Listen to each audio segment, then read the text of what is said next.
Welcome to part 2 of the intuitive tag. But yeah, what I was saying about the fairies is I definitely believe in them, and I definitely believe that they are around you, around everywhere, all the time, and that you can see them if you spend enough time out in the woods. I definitely believe you are going to see them. I'm actually in one of the same book, the Earth Magic book by Stephen D. Farmer. There's an exercise going and then spending more time and being able to learn to see them and stuff like that. And so I'm definitely going to do one of those exercises where, because I would love to be able to see one in everyday life, and I think that would be the most amazing experience ever. But okay, question 6: do you prefer moon or sun?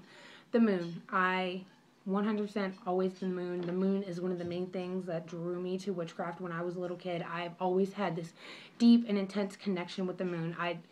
When I look at it and I look up it, it's like I know things are going to be okay. Like, I can just get the sense that, all right, the moon, she's there. You know, Diana's there. Diana's watching over me. So I guess also because Diana is my goddess, and because I do practice Italian witchcraft, I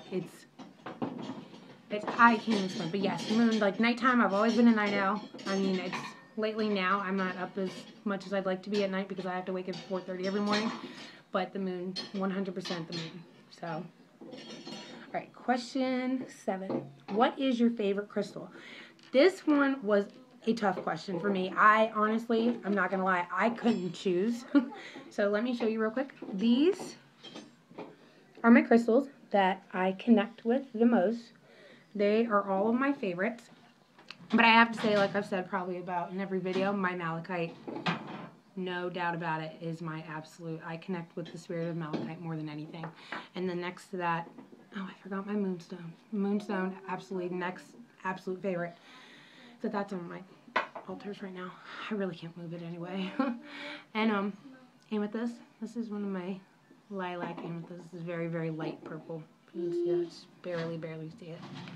And fluorite. Those are my top favorites. But also because jaguar is my totem, my lifelong totem animal, which is actually the next question, or one of the next questions. And then cat's eye,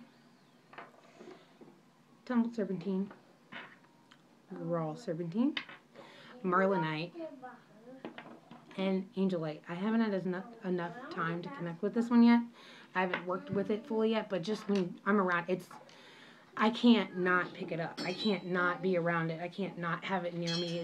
I keep it with my divination tools at all times, but it's an amazing stone. If you don't have it, you need to get it because it is a beautiful, beautiful stone, and it's so full of just love and light and energy and wisdom. It's amazing. Read up on it. It's the best stone. All right, question 8.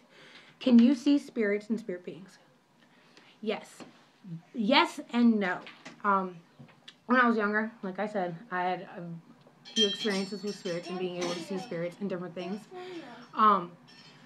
As you know, now is something that I'm working on to regain because, I mean, they've always kind of popped in and out, but, you know, when you're not doing stuff you should be doing, they kind of, you close yourself up, I guess I should say, then it doesn't happen as much. But now, one of the most recent experiences I can have, sorry, my stone just started, like, moving. All the other ones are staying still, but my serpentine is just moving. But one of the most recent experiences I had with the spirit is, and I can feel them. That's one. I know I'm really trying to gain back my clairvoyance, but I'm also, like I said, empathic, or kinesthetic, or I think that's how you say that. But so I can feel them when they are around, and I'm almost positive my daughter can see them. I think I made a video about it, or I've been meaning to, but my daughter know for a fact, and she's 2, so she can definitely see spirits. And whenever she says there's somebody near me, I can feel it. I can feel it all the time. I can feel the hairs on the back of my neck. Sometimes I can even feel them touching my shoulder. But the most recent experience I had, actually a couple of days ago, I was meditating in one of my rooms, and for like a week straight, my daughter would be standing at the window saying, "Mom, there's a girl outside. Mom, there's my friend. She's standing outside." While I was meditating, and all of a sudden, in my third eye, I just saw a woman, a spirit, walk by my window outside. She had long blonde hair, a pink shirt on, and jeans. And she just walked right by my window and stared at me as she was walking by. And I remember just coming out of my meditation and being like, okay, who is that? You know what I mean? But I mean, I could tell right off the bat she was a spirit. I didn't feel any negative energy from her, but I kind of was talking to Tequila Lady Grave Dancer about it, and so I kind of need to be a little more on top of watching the house, because we have spirits that pass through here a lot. I live next to Route 70 highway. There has been at least 10 deaths on the end of my neighborhood since I've lived here. Car accidents. We live on a really windy road. A lot of really drunk people. There's bars everywhere. So there's a lot of spirits around where I live, and I can feel them all the time. So, but yeah.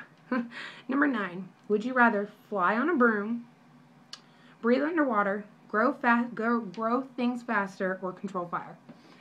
If you would have asked me this question maybe 3 years ago, I would have said control fire.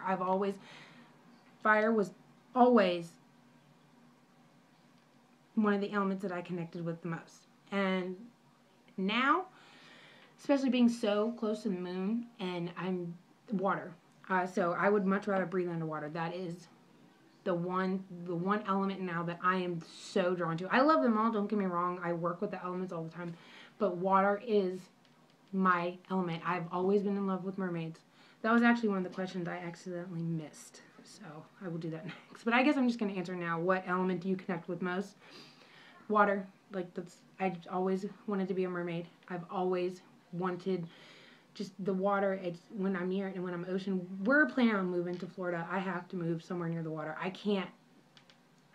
I don't even know how to explain it. When I'm by the water, I am okay. I am just completely there. The moon and the water, and because they are tied into each other, I have to be by the water, or it's just I don't feel right. Even now, I'm always drinking water. I can't, I have to either be drinking water, be near water. I have to get in the shower constantly, wash my hands constantly. I have to be near some sort of water. It's crazy. I don't know. It's kind of stupid, I guess, but it is what it is.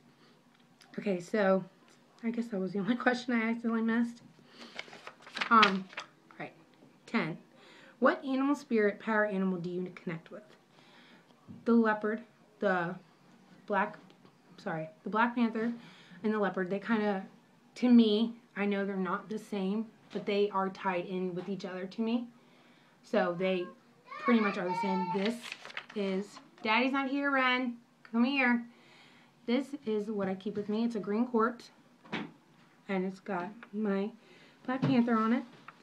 I keep this with me all the time. I actually had it on my lubricus altar, and I've always been tied. That's actually the next question too. What was your first spirit animal that came to you? And it's always been some sort of cat. It's always been the cat family. When I was younger, I remember kids used to say to me, "You remind me of a cat." Every time I'd fall, I could land on my feet. People would say how sometimes people just say you act like an animal or something, because I feel like everybody, they do act like they're spirit animals sometimes.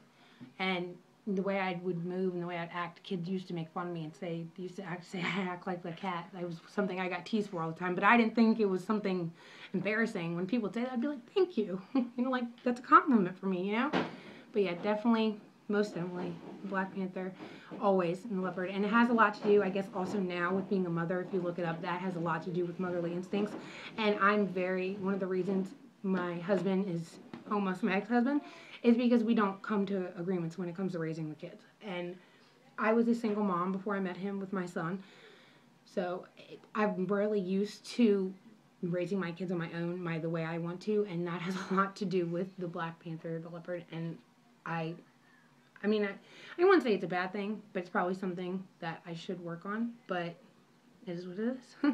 And I have to go again. I will be right back. It is already 9 minutes, and I'll be right back.